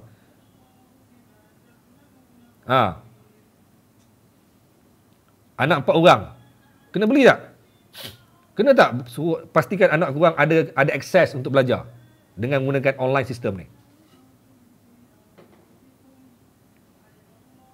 Komen. Anak 8, mak ai.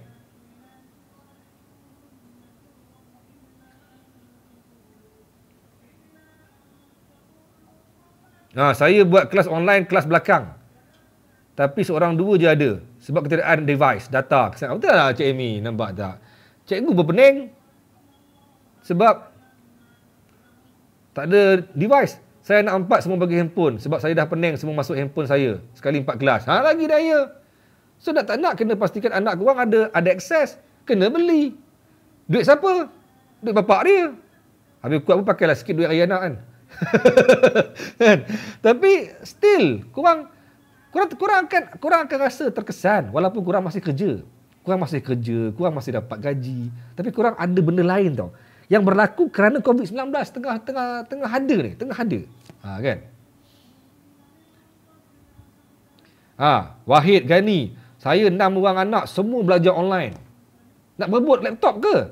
Nak berebut satu phone ke? Mana boleh? Kan? Saya anak 2 orang, seorang guna laptop, seorang guna handphone. Saya 8 orang anak. Lagi naya, nampak. Lagi penat nak uruskan. Betul tak? Dari segi kos kan? Itulah maksudnya. Terkesan bukan hanya hilang kerja. Terkesan bukan hanya gaji yang tinggal separuh. Terkesan ni terlampau subjektif, terlampau umum. So tuan-tuan, tak apalah. Kita harap benda ni akan dipandang secara rasional lah. Secara lebih mendalam, secara lebih teliti lah oleh pihak kerajaan. Besok ada belanjawan. Kita pacak depan TV dengar apa yang diumumkan dan kita harapkan memang ada sinar harapan lah. Adalah something yang boleh bagi kita ni dikabarkan ada bantuan khas untuk rakyat tapi yang terkesan. Saya cukup pantang bila dengar perkataan yang terkesan. Ramai kata, cikgu nak harapkan apa? Cikgu ada income. Cikgu ada gaji. Wife kerja. Wife cikgu. Takut apa? Cikgu boleh survive. Korang jangan sembrono mengatakan orang semua hidup mewah tau. Dengan melihat life dia. Ramai kata, T20 nak kecoh apa? T20 gaji RM20,000 sebulan. Gaji RM10,000 sebulan. Kenapa dia orang nak bantuan lagi? Jangan simply sembrono mengatakan hanya kita yang bermasalah, orang lain semua okey. Jangan pandang gaji dia sebagai satu penanda aras yang dia tu memang bebas daripada masalah. Tak.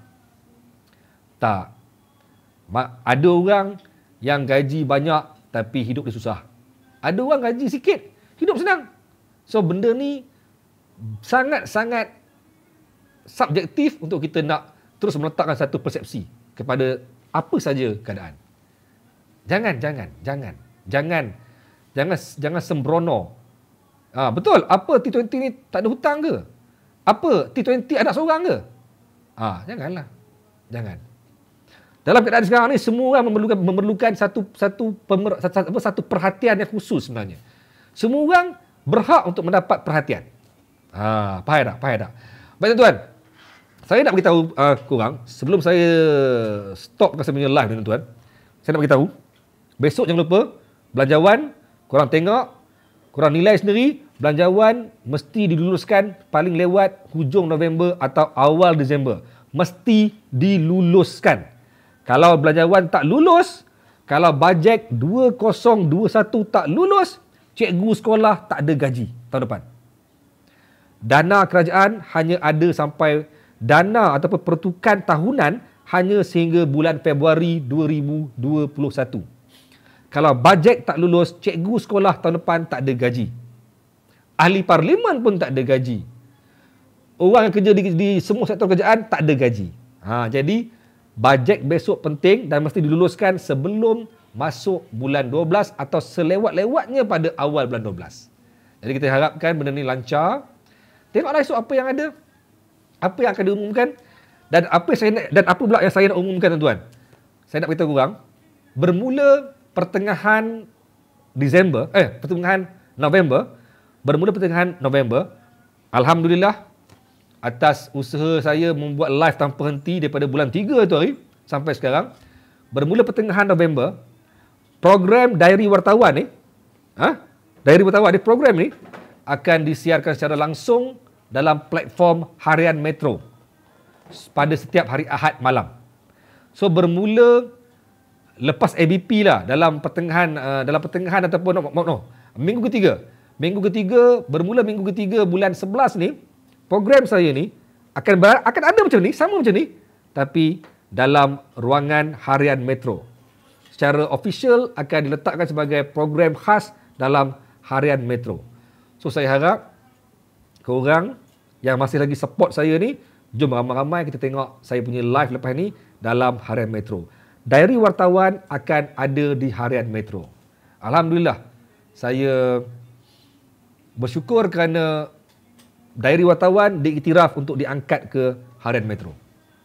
Sebagai sama macam ni, saya tak ubah. Saya tak akan buat secara formal, tak akan buat secara formal, saya akan buat secara santai macam ni juga. Santai macam ni, sembang macam ni juga. Sama, lantaklah dekat wall mana ke, dekat page mana ke, Azrul pencerita is still pencerita macam ni. Saya memang takkan ubah macam Assalamualaikum bersama saya Azrul Afnani Sobri dalam harian Metro, tak ubah. Tak ada. Sama macam ni. Cuma hari Ahad malam akan berada di harian Metro. Dan hari Sabtu ataupun hari Rabu akan berada di wall saya sendiri. Tapi bila pergi ke harian Metro akan lebih banyak lah dia punya... korang faham lah. Dalam kita punya grup ni, semuanya ialah follower saya kan. Tapi kalau dekat harian Metro, kita tak tahu, tak kenal. Mungkin ada provokasi sebagainya. That's why saya harapkan korang join untuk sama-sama kita memeriahkan perbincangan dalam harian Metro. Okay. And then tuan-tuan, satu lagi yang saya nak bagi tahu, buku ni dah siap. Ramai tanya, dah siap ke? Dah siap. Buku kes 12533 Cikgu Covid kena Covid dah siap. Siap awal rupanya. Tapi saya hanya akan post kepada yang telah pun menempah buku ni. Saya akan post bermula 11 hari bulan 11. Kerana saya menunggu 2-3 barang lagi. Macam nak tunggu dia punya sampul nak post sebagainya. Dan buku ni tuan-tuan, buku ni saya buka first time untuk anda semua. Tolong tengok saya buka buku ni. Ya, nampak tak? Okey. Saya buka pelan-pelan. Kau boleh tengok dalam dia. Padat, tengok design dia. Dengan komplit dengan apa gambar-gambar semua. Komplit dengan isi-isi gambar-gambar. Ni gambar saya dekat ni gambar saya mana ni? Ni tangan kanan. Ni gambar saya dekat Sabah sebagai bukti SOP dilanggar di PRN Sabah. Ni gambar saya dengan calon yang paling muda di PRN Sabah. Full color, full page color. Dengan design-design yang sangat menarik. Saya puji dia punya designer dia. Saya puji, memang cantik. Kembali ke Watt 43. Buku dia memang bagi saya memang sangat-sangat menarik. Jadi buku ini menceritakan pasal pengalaman saya, seorang yang pernah digelar sebagai Cikgu Covid kerana mengulas pasal isu Covid. Sejak bulan 3 sampailah saya buat coverage di PRN Sabah dan saya dijangkiti Covid-19. Saya masuk ke Ward 43 di Sungai Buloh dan saya mengeluarkan buku ni yang saya kira bukan sekadar perkongsian maklumat, bukan sekadar cerita saya, tapi komplit dengan pengajaran yang korang akan dapat dengan komplit dengan pelbagai maklumat yang eksklusif, yang rare yang korang akan dapat hanya dalam buku ni. Ini satu sejarah yang saya cipta untuk diri saya sendiri. So, saya masih lagi buka kepada korang. Untuk makluman, saya gunakan duit sendiri. Saya tidak menggunakan modal, tak menggunakan penerbit. Tidak ada penerbit yang saya hired untuk buat buku ni. So, everything daripada menulis, sampailah saya minta orang tolong buat design, sampai saya hantar kilang untuk print, 100% duit sendiri. Dan buku ni tidak mampu dicetak banyak. Saya buat sikit je. Sebab duit sendiri. Saya orang susah. Saya terkesan dengan Covid-19. So, buku ni saya dapat bagi jaminan. Semalam kawan saya, Ikmal Abdullah. Ikmal Ismail, sorry, Ikmal Ismail. Dia baca buku ni daripada balik rumah sampai tidur, dia boleh habiskan sampai page 55. Dan dia kata dia tak rasa jemu untuk berhenti. Dia rasa macam dia boleh pergi ke page by page sebab dia rasa macam ada flow yang menarik bagi dia. Itu komen orang. So saya kata nak bagi tahu buku ini sebenarnya dah terhad. Untuk makluman, saya umumkan kat sini, saya mengaku kat sini sudah hampir 400 naskah telah pun terjual. Terjual maksudnya mereka telah pun tempah secara pre-order sebelum ni. Dan untuk makluman semua, hari Sabtu ni saya akan buat putaran roda impian.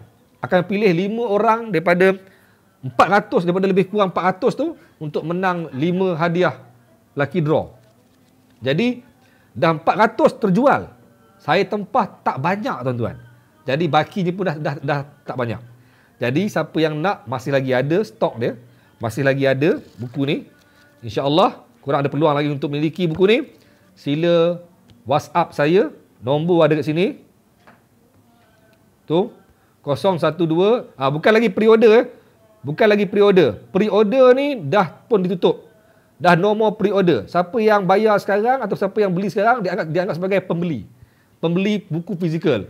Siapa yang dekat area Kajang boleh ambil by hand di depan rumah saya. No hal.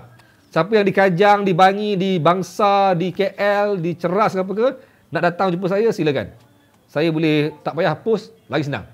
Korang boleh ambil direct dengan saya. Dan saya boleh kata saya boleh bagi jaminan lah. Korang tak rasa rugi. Buku ni sejarah bagi saya dan juga bagi COVID-19 sebenarnya. Saya complete kan. Complete. Tengok antara yang ada orang yang print buku ni, orang yang buat buku ni, dia kata first time dia buat buku yang berbentuk alibi writing. Tahu alibi writing? Alibi writing maksudnya satu perkongsian alibi. Alibi ni ialah pembuktian. Alibi. Alibi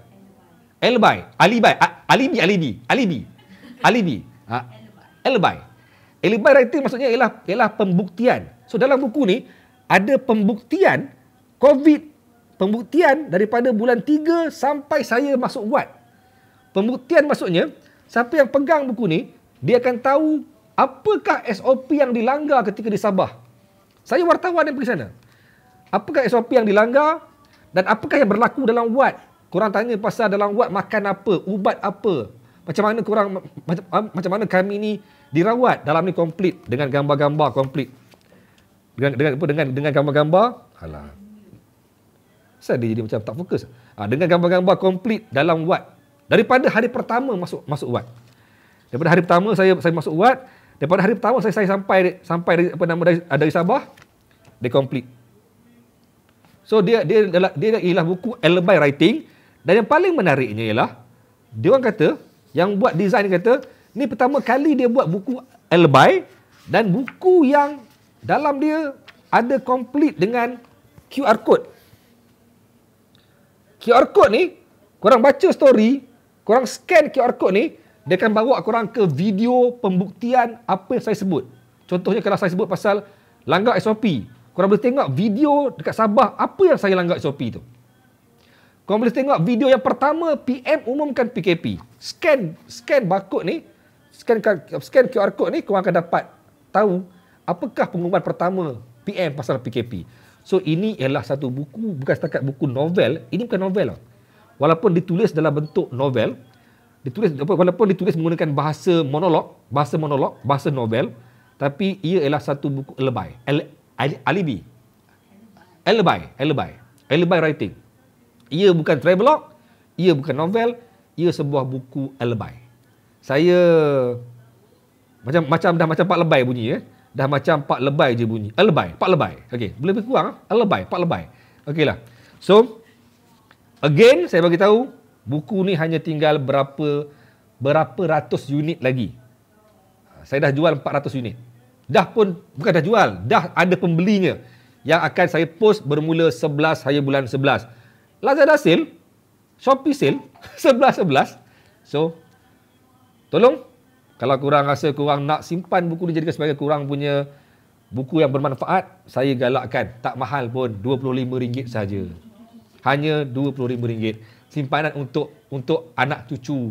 Kang, bila saya dah tak ada, korang kata, penulis ni dah meninggal. Baik arwah dulu. Okey lah, baik. Arwah dulu baik dia. Nampak tak gambar dia pakai kepiah dekat jaring-jaring besi. Kan? Okey lah. Baik. Alibi. Alibi. Okey, baik. Tunggu siapa yang dah tempah. Saya akan post. Siapa yang berada di kawasan Bangsa, boleh deal dengan saya, jumpa kat Bangsa. Siapa yang ada dekat kawasan Kajang, come. Anda dialulukan, datang depan rumah saya bagi depan rumah. Memang boleh ambil anytime. Bangsa, Kajang, Bangi, Serdang ke apa ke, yang terhampir, datang rumah saya. Lagi senang. Tak payahlah saya nak bubuh dalam post. Senang, ambil terus. Nak sign, jumpa depan, saya sign. Tapi bukan artis nak sign pun. Korang minta cikgu tolong sign. Bukan artis nak sign. Kita hanya seorang penulis buku. Okey? Alright, saya kira itulah kot. Nak ambil sendiri boleh. Nampak dah ada orang yang hantar saya WhatsApp. Nak ambil sendiri. Boleh ambil sendiri. Ada yang kata cikgu ni, okey. Ada yang kata cikgu ni, that's why dia buat live nak berniaga. Tuan-tuan, dosa ke berniaga? Banyak kali lah ada orang komen, cikgu ni saja buat live nak berniaga. Dosa ke berniaga? Tapi saya anggap ini bukan perniagaan. Walaupun ia memang perniagaan. Saya anggap inilah satu ilmu. Saya janji korang dalam ni ada ilmu. Saya janji korang ini bukan sembang-sembang kosong. Saya jamin korang dalam ni ialah ilmu. Saya jamin korang dalam ni ada emosi. Saya jamin. Ini adalah tulisan terbaik pernah saya buat. Saya jamin. Okey? So, saya kira mungkin untuk malam ni itu dulu tuan-tuan. Siapa nak boleh WhatsApp nombor tu 012-413-3630. Saya punya manager akan jawab. Manager. Okey. Sign lah cikgu kenangan tu insya-Allah. Saya sign insya-Allah. Semua yang tanpa pre-order saya sign. Tapi saya galakkan siapa yang berhampiran datang jumpa saya. Boleh ambil buku ni, saya nak ambil selfie dengan korang. Korang lah artis saya sebenarnya. Okeylah, baik. Saya ingat itulah dia. Tak ada apa lagi saya nak cakap. Cuma jangan mudah-mudah menghina orang. Mengatakan orang buat live nak berniaga lah. Orang tu semua nak berniaga. Perniagaan tak haram. Sunnah Nabi berniaga ni. Apa masalahnya? Saya nak berniaga ini je lah pun. Saya tak ada jual ubat kuat. Saya berniaga ini je lah pun. Salah ke? Tak, ini adalah ilmu. Ilmu dalam ni. Tengok Dengar tuan-tuan. Siapa-siapa yang masih ada, dengar ni. Dengar satu bab dalam ni. Pendek je. Saya baca. Bukan bab. Satu, dia panggil pecahan. Pecahan bab. Bukan pecahan bab, dia panggil apa tu? Dia panggil... okey. Dia panggil sebagai pembahagian bab. Telah timbul pelbagai kerosakan dan bala bencana di darat dan laut dengan sebab apa yang telah dilakukan oleh tangan manusia. Timbulnya yang demikian kerana Allah hendak merasakan mereka sebahagian dari balasan perbuatan-perbuatan buruk yang mereka telah lakukan, supaya mereka kembali insaf dan bertaubat. Surah Ar-Rum ayat 41. Saya selit lagi dengan pelbagai pengajaran yang positif untuk anda. And then nampak ni, garisan merah jadi pemisah. Apa lagi? Dalam ni ada 15 bab. Prakata, prolog, pencerita cikgu COVID, semangat yang hilang, aku langgar SOP, aku mengaku. Dalam ni ada cerita dia. Ada gambar, ada video komplit. Aku mengaku, salah aku. Deritanya kuarantin. Saya ceritakan macam mana seksanya orang kena kuarantin. Macam mana mendebarkan rasa orang kena kuarantin tu. Lepas tu, transisi, perubahan daripada kuarantin nak pergi ke ward. Apa saya rasa dalam ambulan? Apa yang mendebarkan dalam ketika dibawa ke Hospital Sungai Buloh? Apa yang saya rasa transition tu? Daripada seorang yang sihat now kepada seorang pesakit COVID-19.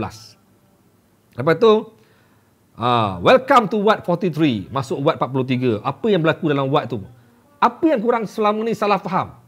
Dalam ward macam mana? Orang fikir dalam ward ni ada PPE bagai semua. Apa yang ada dalam ward? Lepas tu hikmah dalam ujian. Apa hikmah kami dapat? Kami ni hilang nikmat rasa, hilang nikmat bau, hilang segala nikmat-nikmat yang orang di luar rasa, tapi kami dapat nikmat lain. Korang baca nanti. And then sudah mula rasa bosan. Apa yang buatkan kami rasa bosan dalam wad? Lepas tu, hilang rasa, mimpi ngeri pesakit COVID. Apa mimpi ngeri yang kami alami? Serangan anti-vaksin. Dan aku masih ada COVID. Aku ni masih ada COVID. Cikgu Azrul korang ni masih ada COVID mungkin. Dan ditamatkan dengan sebuah epilog. Okay? Alright. So, kalau nak, boleh PM saya. Saya ulang sekali lagi. Tak banyak yang tinggal. Dah tak banyak yang tinggal. Oh, macam orang berniaga, macam orang berniaga dekat pasar kan? Okey, lelong. Okey lah, alright. Dah lah tu. Okeylah, kita jumpa lagi tuan-tuan. Selepas ni mungkin hari Sabtu ni ada satu lagi live. Saya nak pusing roda impian. Nak umumkan 5 orang yang dapat lucky draw berupa t-shirt pencerita dan juga berupa topi pencerita. Saya nak umumkan 5 pemenang lucky draw pre-order daripada 340 orang yang mula-mula order. Nama mereka akan diputar. Siapa menang lucky draw. Okey. Dan tuan-tuan, teruskan bersama dengan pencerita. Jangan lupa support saya walaupun saya akan live di Harian Metro. Bermula minggu ketiga bulan 11, live dari wartawan akan berada di Harian Metro pada setiap hari Ahad. Okey? Jumpa saya di Harian Metro pula nanti. Kita bagi panas pula dalam grup Harian Metro. Tuan-tuan, jumpa lagi insya-Allah. Assalamualaikum dan salam pencerita, salam muhibah, salam ukhuwah. Assalamualaikum.